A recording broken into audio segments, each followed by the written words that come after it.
In this presentation, we'll discuss the top 5 most frequently asked questions. How do I receive an access code to register my company? How do I format the employee information file? How do I view the employees I have added? When do I deduct employee contributions? And what will keep me compliant with program regulations? How do I receive an access code to register my company? Your company's access code is contained in your email or letter notifications. If you have not received an access code to register your company, you can request one on the CalSavers homepage by clicking on the Request Access Code button under the Employer modal. You will simply fill out and submit the form, and you will be contacted within 2 days with your access code to register.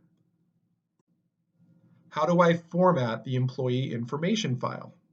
Here are some important tips to keep in mind when using the employee template for adding employees to the program. When entering the employee's information, you must include basic identification, such as first and last name and a physical address. PO boxes are only allowed as mailing addresses.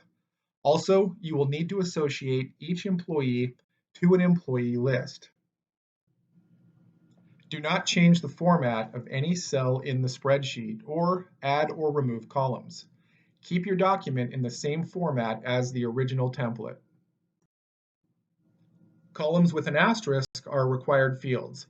Columns without an asterisk are optional and can be left blank. Social Security numbers must be 9 digits and can be entered either with or without dashes. Birth dates can be entered in a variety of formats, but must always contain 4 digits for the year. The primary phone number is required and can be entered in a variety of formats, including the use of dashes, parentheses, combination of both, or simply listing consecutive digits. External payroll ID must be alphanumeric characters and no spaces are allowed. This is an optional field. Using these tips will help you successfully upload your employee information. How do I view the employees I've added? On the employer dashboard, by clicking on the My Employees link, you will find the employees that you have added to the portal. You will also be able to adjust their active status by clicking the pencil icon next to the employee name. If you do not see employees you have added, please make sure you have completed the process to add employees and have received a tracking ID to show you have completed the process. After adding employee information, your employees will have 30 days to make a decision on their participation. You will submit contributions for participating employees from the first paycheck after this 30-day employee decision period. During this 30-day period, it is important that you work with your payroll software or provider to make sure you are prepared to submit contributions to the program. Finally, what will keep me compliant with program regulations?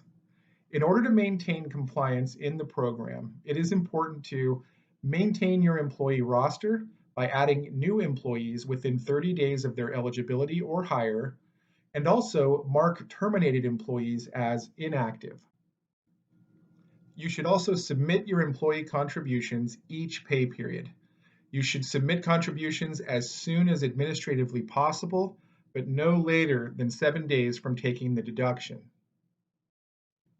It is important to note employers must not encourage or discourage participation in the program, provide advice about investment options or taxes, or manage changes that an employee must make on their own. An example would be changing their address or adding a beneficiary. If you have any questions about facilitating the program, contact our client service team Monday through Friday from 8 a.m. to 8 p.m.